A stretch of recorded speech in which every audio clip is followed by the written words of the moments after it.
There was an inflection point. There was a point, like when I sat down at my desk and I literally, I was having a conversation with myself, like, am I doing this? Am I doing this? Because if I'm doing it, I'm all in. And so if I'm all in, I'm not just going to see what happens.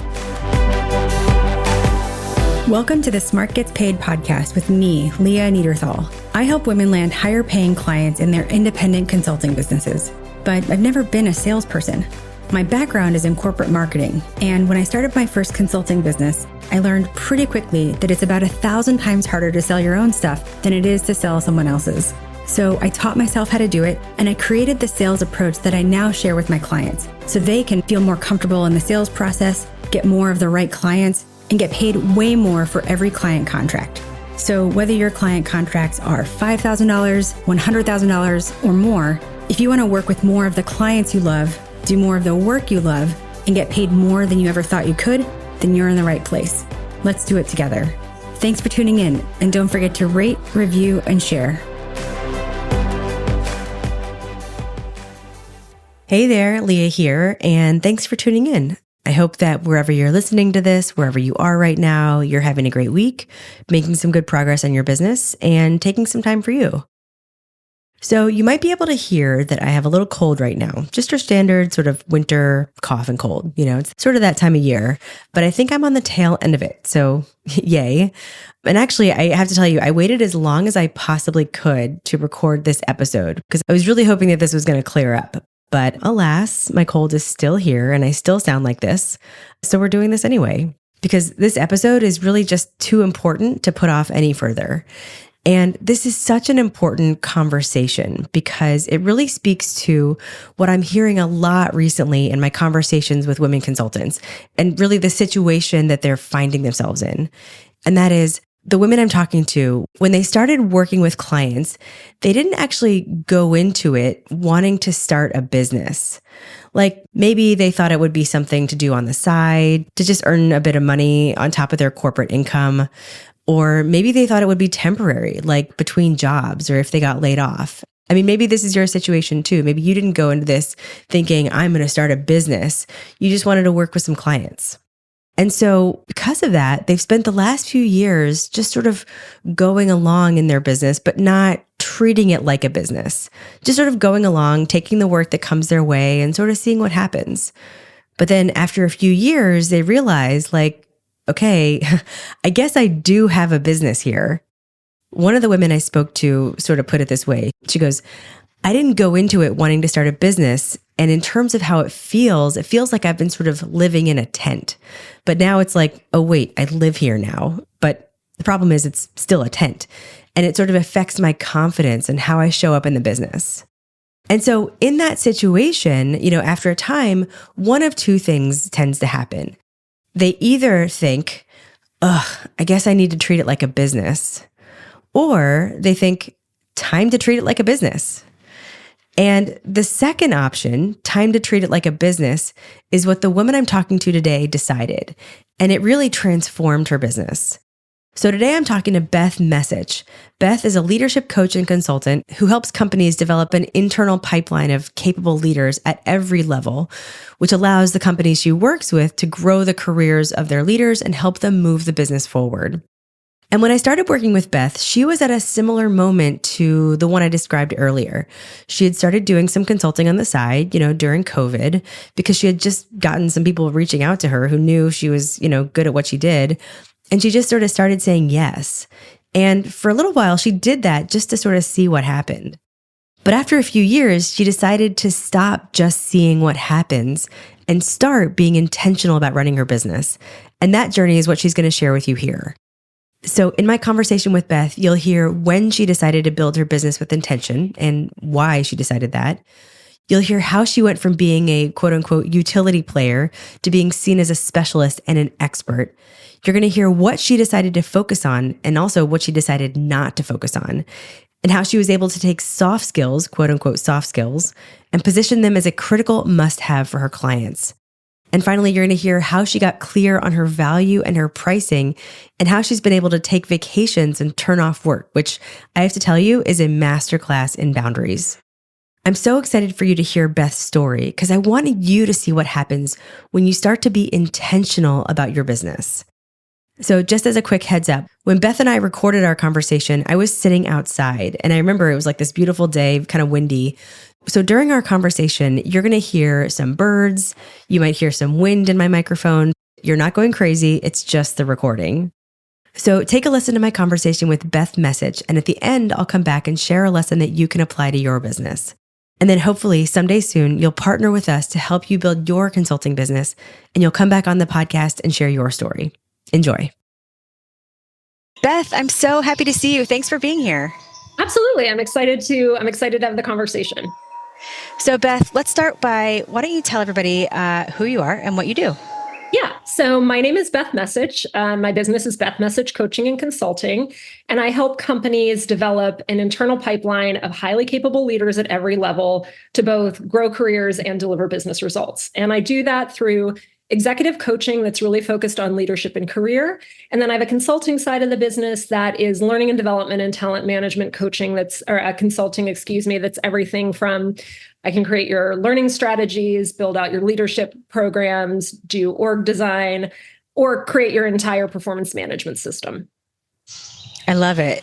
I love how you describe that. That was so tight and like clear and crisp. You must have been working on this for some time. Yes. Yeah. I've literally counted it. Those 20 words took me a year. So there we are. Yeah. So if you're listening to this and you've ever thought to yourself, God, why is this taking so long to like come up with my messaging or, how I describe myself?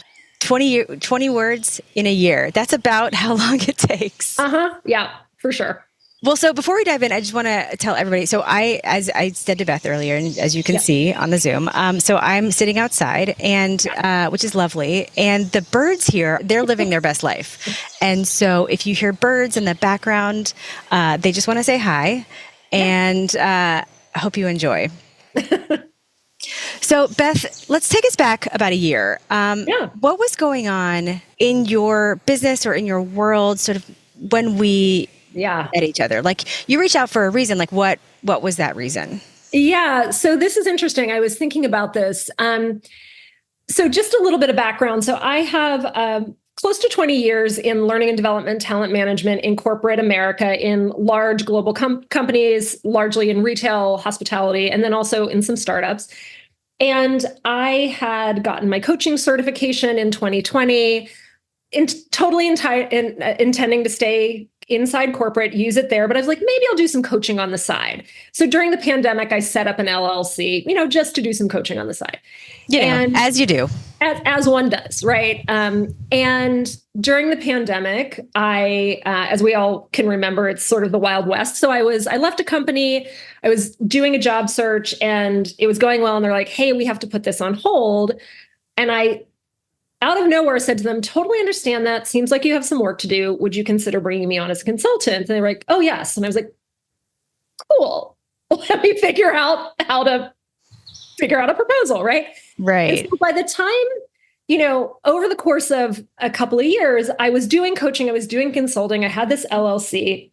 I was still working internally in a corporate environment. And that wrapped up in November of 2022. And I was like, I'll start a job search in the new year, not over the holidays. I was coaching some people. Someone I used to work with reached out, had no idea what was going on with me and said, hey, is there any chance you're free for some consulting? I was like, funnily enough, I am. And I was just sort of ruminating on things throughout the holidays. And I literally sat down at my desk, the desk I'm at now, on January 2nd, 2023. And I was like, not going to start a job search. I'm actually going to start a company. And I mean, when I tell you out of the blue, like I surprised myself.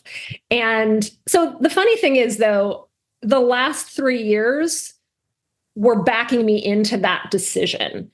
And so I actually was making a significant amount of money in a coaching and consulting business that just sort of wasn't really fully fleshed out. And so for the first few months of that year, I was like, okay, let me figure out what a business plan is. And it was around April of 2023 where I was like, okay, I know how to do the stuff I do. I know how to coach. I know how to build learning programs. I don't know how to run a business. So maybe I'll find a business coach. And I think there's just sometimes like the universe, however you interpret the universe, is looking out for you. And at that point, you reached out to me on LinkedIn. And I will tell you, for anyone who's a consultant, the minute you tell LinkedIn you're a consultant, you get a lot of messages. You get so much junk. Oh my God, I can get you 30 leads in a week. And here's my ABC sales system. And I immediately delete it all. And I didn't delete your message. And I have to go back. I don't know what it said, but I was like, oh, this feels different. And so you and I just started a conversation. You suggested I listen to your podcast. So you were with me on my morning walks. I was hearing you talk. And I was really at a point where I was like, okay, well, I'm going to do this. And I want both coaching, I want some training, and I would love to actually talk to other people who do this and have a community. And that's kind of how this all came together for me. Yeah. So, well, thank you for not deleting my message. And also like the range of things that I have been pitched on LinkedIn, everything from like, I can get you 30 leads to, would you like me to build an app, to just, you have a lovely smile. Would you like to go on a date with some man from some other country? Like it's so weird, and it's annoying, right? Yeah. But I don't know even why I must have reached out to you. I mean, it's because I didn't pitch you, right? No. I just was like, hello, I don't know. And that was why I responded. I didn't feel like I was getting pitched. And you weren't pitching me. Like the reality was you weren't pitching me. You were looking to truly connect. Yeah. Yeah, that's right. Well, so in that moment, when you really fully committed to, learning the things or getting the help or what have you, was something not working, or you just had identified like, okay, this is a gap? A little bit of both, right? So I'm a learning and development professional, right? Like I learn, that's my business, and I love to learn. But the thing that I also know about myself is a couple of things. I learn best when it's something that I'm interested in and can actually apply. And I learn best from a variety of sources. So there are a ton of books out there that I could read, but I needed more than a book. And so what was working, like, sure, I had proposals I had written. I had contracts that I had written. I was using LinkedIn, and I'll sort of say that in air quotes, like in the sense that I existed on there with like a hodgepodge of people that I had connected to over the last 20 years, right? But I didn't really understand strategically how to step back and think about all those components. I'm a really organized person. I'm really great with process. I didn't know enough about running a business to create my process. And so what I was really looking for was learning an application at the same time and support while I was doing that. And the biggest piece was, how do I build a client pipeline?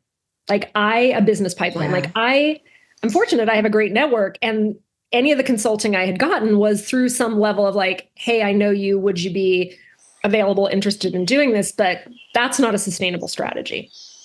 Right. I mean, that pipeline piece is, as you know now, I mean, such a big component to build, but it's, I mean, you can't run a business without it. No. But I want to talk a little bit about, because I've been having some conversations recently with women who sort of accidentally found themselves running a business. Uh-huh. Yep. Right.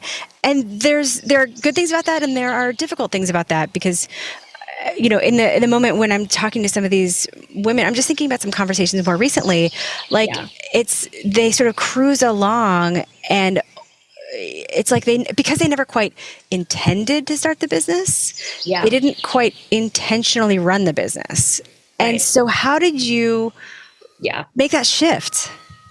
Yeah, it's funny. I think there are decisions over the course of my life that I look back on where I'm like, oh, that was a smart decision. And I don't mean that to pat myself on the back. It was like, oh, luckily enough, I made a good decision there. When I would say that kind of cruising along piece was what was happening up until January 2023, where it was like, oh, I'm doing this on the side. Oh, yeah, I can do some consulting for a while to bridge this gap or whatever. But when I sat down that January, I was like, okay, I'm going to do this as a business.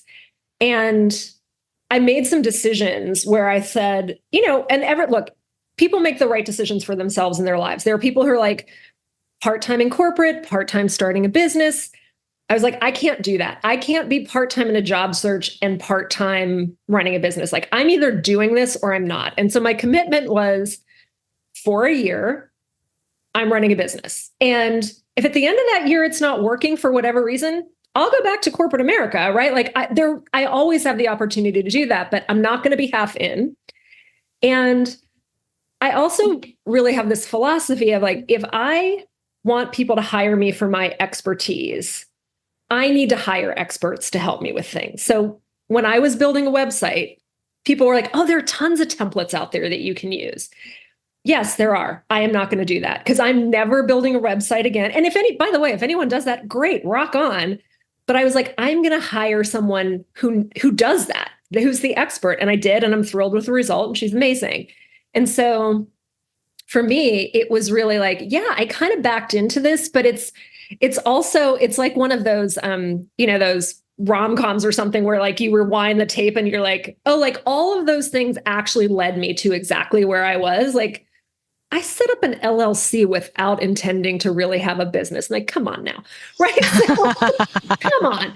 So I really found myself in this place where I'm like, well, it seems like everything I've been doing has been leading me here. So I'm going to do this. And I'm literally changing my mindset to now I'm an entrepreneur. And that's how I describe myself to people. Like, I am an entrepreneur. And that was a huge piece of it for me. Oh, yeah. I can see how that would just change so many things, the next steps from there. Absolutely. Yep. Well, so let's fast forward to now, and then let's talk about how we got to now. So bring us up to speed. What have been some of the results you've seen from making that decision and over this past year of learning? I mean, what's changed for the better? Yeah, a lot has changed for the better. So number one, I have a business that supports my life, right? So I'm, and look, business changes, like I still have to keep my pipeline going. But the reality is I have not changed my lifestyle from when I was working full-time in a corporate job. So I still take I just came back from Thailand. Travel's really important to me. I still take vacations. I still put money into savings. I still have a great retirement fund. If anything, I actually have I have more time because I have a lot more control of my time, right? So, and in order to do that, it's because I have a business where I've got a really nice mix. So when I started, I really remember like sitting down in the beginning and being like, okay, so like, do I need 10 clients? Like, do I need 100? Like, I had no idea. I do large scale projects, which would be say 4 months to a year. I do small projects, which are 1 to 3 months. And then on coaching, I do 3-month engagements, 6-month engagements and beyond, right? And so I now have a good sense of, well, if I do 5 large projects, that's the entire year if I don't do anything else, right? If I do 2 of those or 3, right? So I think I just have a better sense of what I need to achieve my business results. And I work on building my network and developing relationships, which is a long process. Like you always say, like the sales process is 3 to 18 months. Having a really clear understanding of that and being able to understand sort of the mechanisms of here's what I need in my pipeline over time. Here's how long it takes for a sales process. How many people do I need to continue to bring in my network and really build relationships? I don't care if I add 1 million people to LinkedIn. I want to add people who are my ideal client, who I can get to know and build a relationship with. So, because the reality is they're not going to probably hire me tomorrow, but they may hire me in 9 months or 12 months or 18 months. And so really just understanding, I think one of the biggest things is understanding that whole ecosystem and philosophy is like worlds away from, so is it 10 clients or like 1,000? Like it's a very, very different place to be. Yeah. Well, first of all, I mean, the fact that you are where you are, having put these things in place and, built this understanding and these skills and strategies, I mean, that's fantastic. And, you're only going to go up from there. Yeah. And yeah, I think there's a real misunderstanding about what it takes to get a client. Yes. Right. Yeah. And because you've hired consultants. I have. Right. Mm-hmm. On the corporate side. So have I. Right. Yeah. But I had no idea what went on the other side of the table. And I really underestimated like what it takes And even as the client, I underestimated how my world impacts the consultant, right? Yes. Like, and so I don't know, just when you think about like what it takes and the understanding of the ecosystem, I wish I could just like give that to everybody, right? I think that's sort of what I'm trying to do here, but like, I don't know, how do you think about that now? I think about it as, so, I'm someone who likes to think about frameworks. And so that's sort of the framework that I think about. So the reality is I'm not going to get every proposal that I put out there is not going to get approved. Every discovery call that I make is not going to work out. Right. And I think in the beginning, it can be really scary. It can be like, oh my God, okay, someone's going to have a conversation with me and I can maybe get a project out of this. And it can be really tempting to try to like contort ourselves into whatever they need. And you can really end up in a position where you're like, I'm not doing work I want to do, or I'm not getting paid what I want to get paid. And I think I'm grateful that kind of the timing worked when it did, because I'd been running a business on the side, but when I really had to decided to make this my full-time business, I think one of the things that we talk about a lot, that you talk about a lot, really comes down to clarity, right? So things like, in the beginning, the painkiller statement, like, don't be a vitamin, be a painkiller. When you said that, I was like, oh my God, yes, right. Right? Because vitamins are great. I take them. Like, of course we all want to do the things we're supposed to do. When push comes to shove and budgets get cut, because I've worked internally in corporate, right? Like when budgets get cut and you can't do all the side projects, and you're going to hire someone to solve the thing that is causing the pain. Yes. So how do I think about the work that I do as being a painkiller and not a vitamin?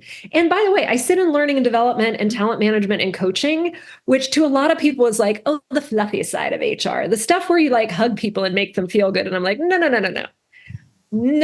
All of those things are enablers of having a workforce that you can grow internally. So you're not paying to continually bring someone in because of turnover, and can actually be a huge lever for your business. And yes, let's do it in a way that's humane and make people feel great and they get robust careers. But let's make no mistake about this. This is actually a strategic decision for you to have a healthy business. And being able to position in that way has been hugely helpful for me. Yeah, I love that you said that, because I think that especially when, women come from the phrase I hate the most is soft skills. Oh my God. It's the worst. I have a lot of, okay, let's be really honest. There are a lot of phrases that like grind my gears, and this is one of them, but it's in like the top 10. Oh yeah. Soft skills, because I think it pre-sells any listener that this is not important. And so sometimes when I talk to women and they're like, well, how do I get somebody to buy this? This is like soft skills, or, some equivalent of that phrase. I'm like, the first sale is to yourself. So first of all, stop positioning it to yourself that this is optional. Yes. And then let's find the ways, or find the way to communicate that this is strategic. Absolutely. Yes. So I think what you're talking about is like, not just how we communicate it to the client, right? Which is, of course, is hugely important, but also how we communicate it to ourselves. Absolutely. Absolutely. Well, so between where you started and where you are, what would you say have been some of the biggest game changers for you? I mean, you mentioned, painkiller, right? But what have been some of the other things that have made the biggest difference? Yeah, I think two other things. The first one, and this first one is sort of like a mashup of two things, but I'm going to call it one thing. The idea of ideal client and niching down. And by the way, I say this, like, that stuff is out there in the world. Like, figure out your ideal client, niche down, and you're like, okay, like, what does that mean? Right, like, I Googled it, but what am I supposed to do with it now? Right. I think one of the things that you talk about that I really appreciate is, I think there's this idea for consultants, and I think a lot of times for women, of like, well, I don't want to say that I can't. I mean, I can do it. I can do it. Right. Like, I don't. Oh my God, you guys, I wish you had seen also this, like, the gesturing and like the posture, because that is exactly how it comes out. Like, it's like but I can do it. You guys can probably picture it in your heads as you hear it. Yeah, it's almost apologetic, right? Like, it's, I can do it. Like, yeah, absolutely, right? This very accommodating thing that, isn't actually helpful, right? I think a lot of the times in coaching sessions and with other members of the academy, people would ask questions. I'm sure I was one of them and said like, yeah, but what if I niche down too narrow? And the reality is, and this is funny, like, we have to be able to take our own advice as well. I coach people in career transition all the time. And I always say, like, if you are not clear about what you want to do next, no company is going to figure that out for you, right? So you have to be really clear on the job that you want and then go for that. And people will be like, yeah, but what if I then don't go for another job? I'm like, do you want the other job? And they're like, no. I'm like, then don't worry about it, right? And it's kind of the same thing. Yeah. And for me, part of the way I add value is I am a utility player. I can do a lot of things, right? Like part of the way I add value inside an organization is I can build your learning program, and then I can go talk to your executives and coach them, and I can go blah, blah, blah.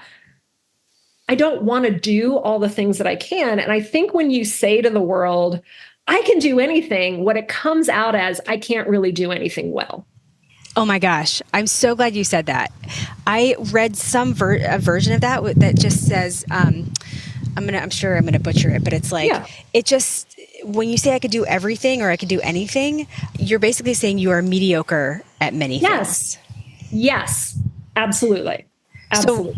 So once you sort of came to that, or you came to that in the HR space, that's part of your philosophy, but sort of in the business space, what does that say to you? What did you do next?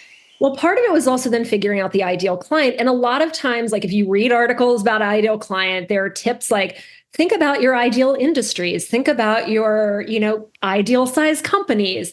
Not bad advice, but the reality is it's not nuanced enough. And so whenever I would do those exercises, I'd get so far and be like, whatever, right? I'd get frustrated and walk away. And I remember having a coaching conversation with you where you were pushing me and you were kind of like, but okay, yeah, those are the industries you worked at, but like, what about them? What about that organization? What about that kind of industry? And what it came down to, and this may sound a little like amorphous, but I'm like, I want to work with people who want to do the work, which kind of sounds like duh. But the reality is there are companies that will be like, yep, we need to do a learning program because we have to check the box for our people. So come on in and do a session. And, you'll look at it and be like, well, I can come in and do a session on whatever you want. Your culture is going to just negate it entirely. And it's actually not going to develop your leaders. So if that's what you're looking for, I'm not your gal. Go buy something off the shelf, right? And I obviously would say this directly to a client, a little more professionally, but I'm really clear. Like, I don't care how much money you have. I don't want to work for you because number one, it's not going to help your people. You will check a box, which is meaningless, but also then I'm not going to be able to speak to that as a success. Right. It won't feel like a success. So like I can cash the check. But I'm not in it to cash checks. I'm in it to solve problems. Yes. So I do a lot of work with retailers and hospitality and startups. One of my best clients is also a global plumbing company who wants to do the work. Right. Yeah. I mean, a way to niche down or, find your ideal clients, you know what it is? It's not even like niching down or finding your ideal clients. It's finding the best clients for you. Absolutely. And the best clients for you are the clients where you can be the most successful with what you are bringing to them. And they can be the most successful with, solving the problem. And finding those, what we call the markers are really, really important because not all tech companies will have the same problem, but if you really focus on the problem, you can find people who want to solve that problem in any number of industries. Yes, for sure. So I think sort of seeing it, turning the prism just a little bit and seeing it that way, it sounds like it really, did something for you. Absolutely. And then the other thing is pricing and value-based pricing. Because one of the scariest things, I think, as a consultant is being like, I have to put a price on something. And I will say it does help that I worked internally and I've hired consultants. And sometimes we were hiring like the big consulting firms and the prices on those are like, holy cow. Like those are like enormous Astronomical. So this idea of like, will a company, I'm really clear that companies will pay for this stuff. So like, I sort of didn't have that hanging over me, but there is something around, value-based pricing, the idea that I am giving you a price for whatever I'm delivering that is based on, I am the person delivering it. There are other people out there who coach. There are other people out there who do the work that I do. I bring 20 plus years of experience across a variety of industries, and I deliver those things in my particular way. And that is part of the value that I deliver. And so that isn't an hourly rate. You're not hiring me to shelve books or serve coffee. And there's nothing no disrespect for that, but this isn't transactional. The value that I deliver if I train 20 of your leaders and those leaders have longer careers with your organization, that value is enormous.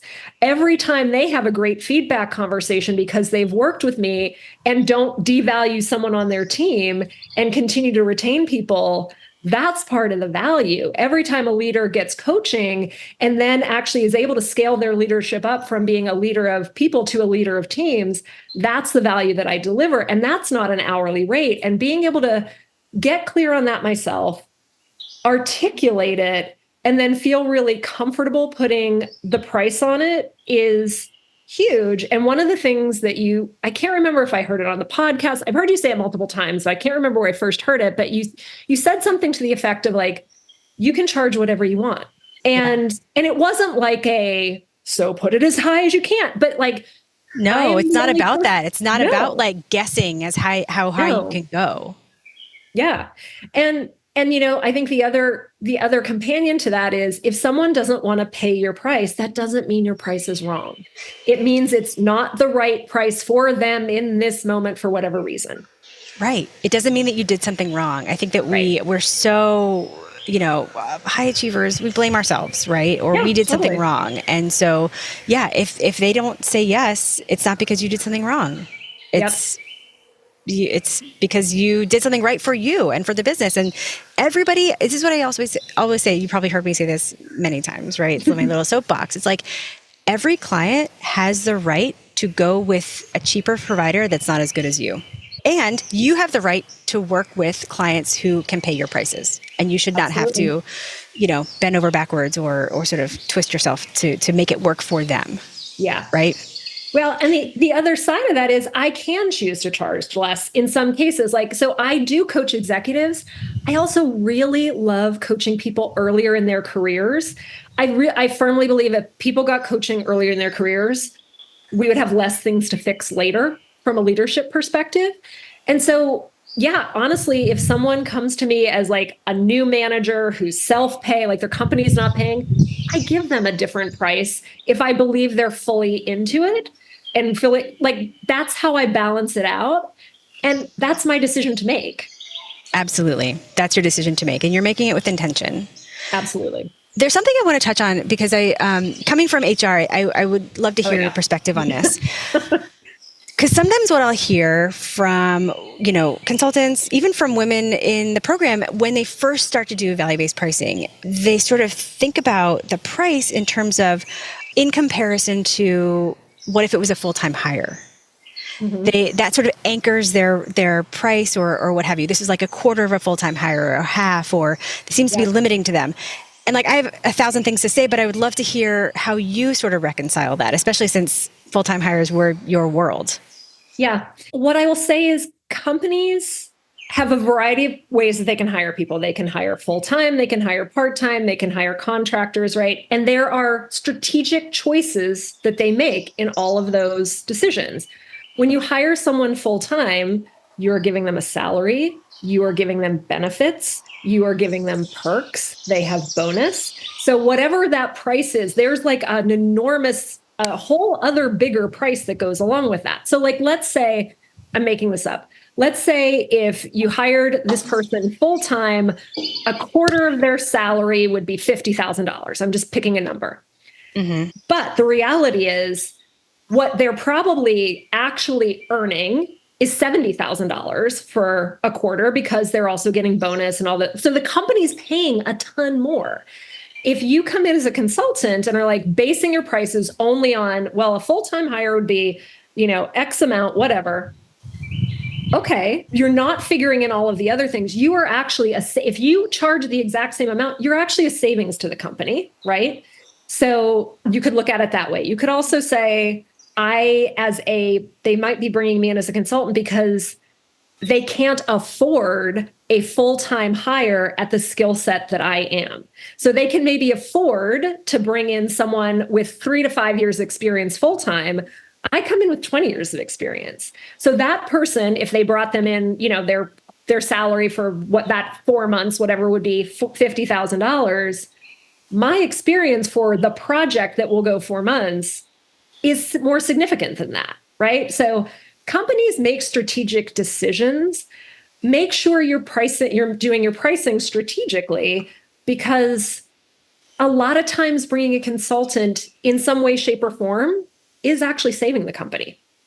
Yeah. Oh, I love that perspective. And I look at it from the value positioning as well. I was definitely on a soapbox in a recent call about this because yes, they could hire somebody full time. I think the objection or the fear was that why would they pay my price when they could hire somebody full time? They probably couldn't hire someone at your experience level full time for what you're going to charge them. Probably couldn't do it. Right. And there are other benefits. I mean, what is the benefit to a company or a team or what have you to have somebody with a lot of experience fully focused on this? Yes. Not dealing with 300 other fire drills, not sitting in 8 hours of other meetings. You know what I'm saying? Like there are a lot of other things. We have to look around. We can't just look at the price. Absolutely. So, I love that. Is there anything else that made a difference? Yeah. One of the other things is at the start, you don't talk about the business. You don't talk about the price. You talk about what do you want your life to look like?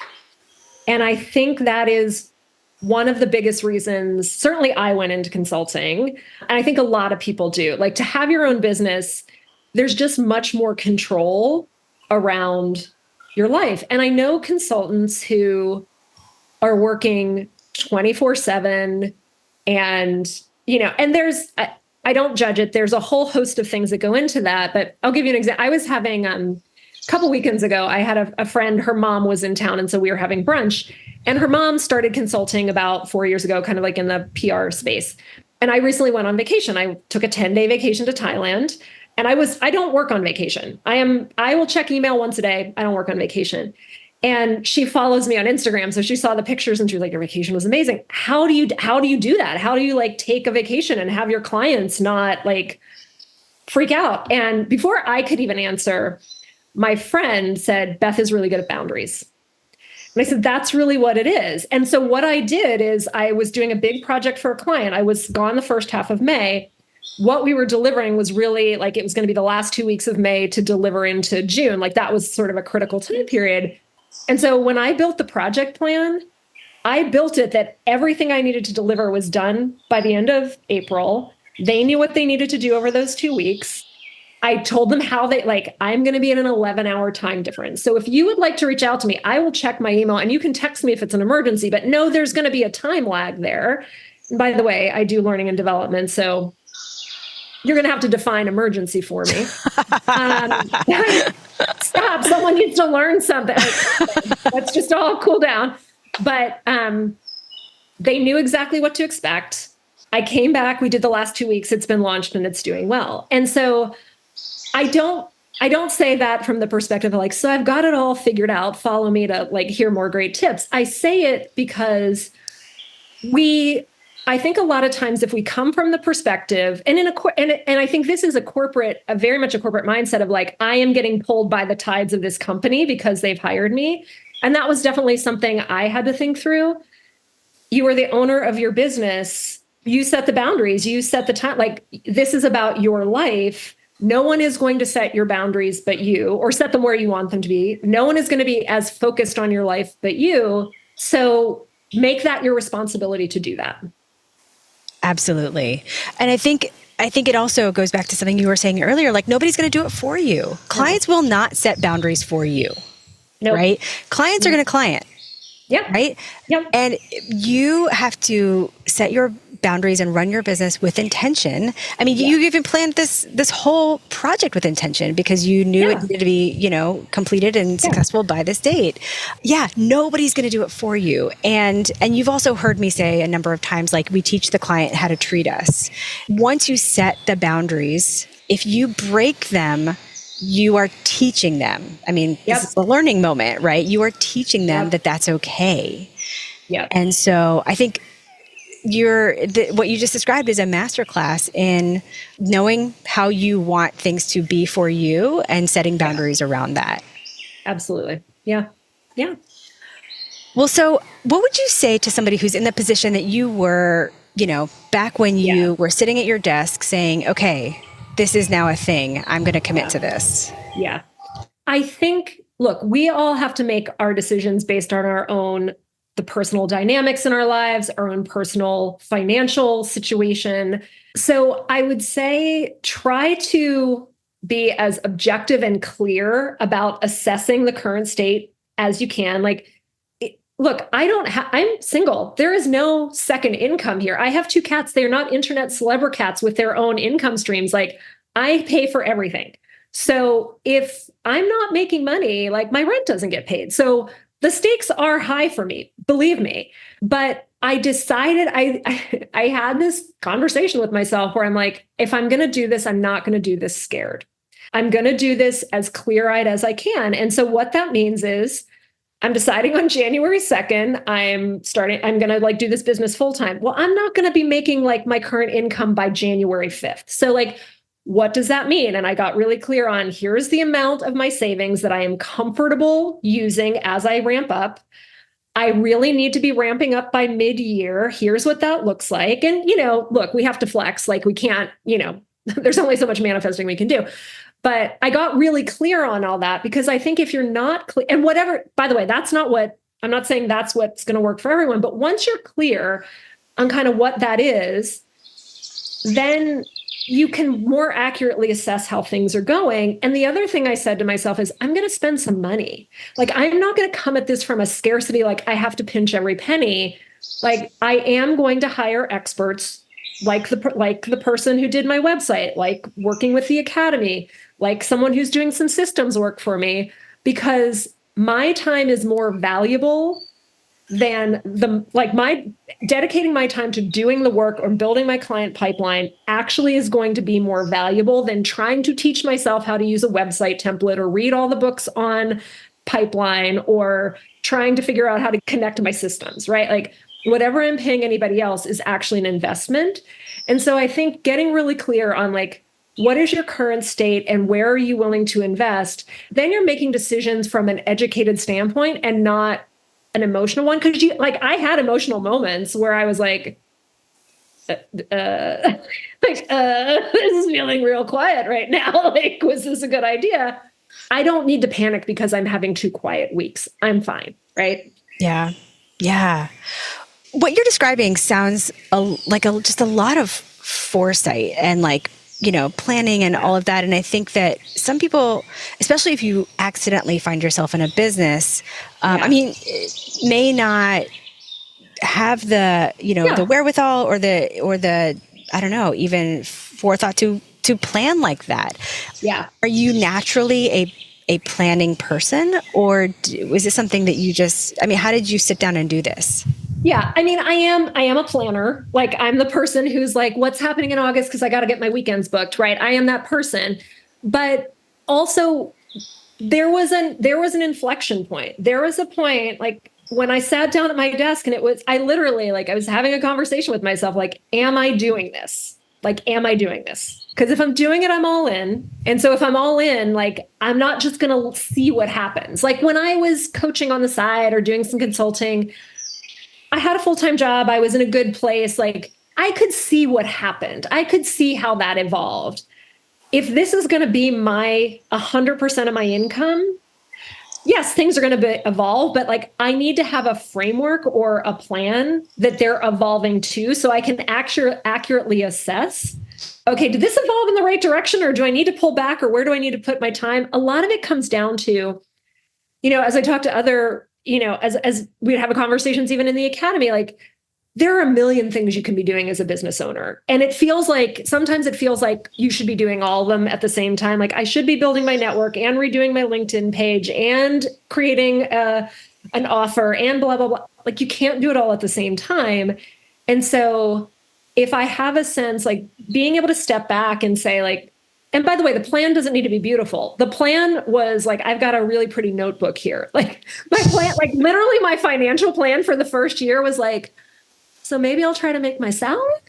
Like maybe that's the plan. And actually, wait, I probably am not going to have like a full year of that. So maybe I'll try to make this percentage of my salary. Like that was the plan. Yeah. Not scientific, but clear. But clear. The other thing I will say about this that I did not realize is one of the most important things and biggest like skills to build as you're building your business is the practice of self-reflection, of actually like, you're not going to find your ideal client by reading something else, seeing what someone else did. So the practice of self-reflection, I think for an entrepreneur is hugely important because no one else is making those decisions. You are. Yeah. Oh, I love that. It just, and I think what's implied in that is trusting yourself. Absolutely. Absolutely. Yep, for sure. There's something that you said earlier I just want to go back to. You were like, well, business changes and I still need to fill my pipeline. Yeah. And you said it almost like it was a little bit of an excuse, like I'm not perfect. I'm still, yeah. And I wanted to just touch on that because it's, one of the things we talk about is like filling your pipeline happens all the time. Yeah. And it never doesn't happen. And so, or, shouldn't stop. And so the pipeline always needs to be filled. I think there's something out there that of course we would wish it was like you were set for life, by posting a few posts on LinkedIn. Yeah. But if you are filling your pipeline, it's not that you did something wrong. Absolutely not. And I think the other piece that I really didn't understand until I started honestly working with you is building my pipeline. Like I don't want to be salesy. Like I just like, it makes my shoulders come up to my ears. It feels icky. And I don't mean that selling my services is bad, but that salesy, like networking to sell, filling my pipeline is really it's really about relationship building. And relationship building doesn't happen because this is why the people who do the like, hi, I'm so-and-so from wherever, I can get you 30 leads. I'm like, you know nothing about me. The only interaction we've had is you trying to sell me something. Thank you. No, as opposed to building a network, starting to get to know that network, being helpful, reaching out if I feel like they can be helpful to me, like genuinely building. The reason the people who, my former colleagues or whomever refer me is because I've known them over time. They know me, they know how I work, they know what my work looks like. So feeling like working on the pipeline is a constant thing because you have to build relationships over time, right? Right. Absolutely. And that's where, as a business owner, that's where you can and should be focusing. Yeah. Right? Absolutely. Yeah. Beth, where can people find you? Yeah. So you can find me on LinkedIn under Beth Messich. You can also go to my website, bethmessich.com, and you can reach me any other of those places. Awesome. Beth, thanks so much for being here. Yeah, thank you. It's so funny. Like I think about on my morning walks, listening to your podcast. This is a real full circle moment for me. So thank you. Totally. I'm so glad you came back to share your journey. Yeah. All right. I loved that conversation with Beth Messich. And if Beth said anything that spoke to you, please reach out to her on LinkedIn and let her know. So we talked about what can happen when you start to be more intentional about your business.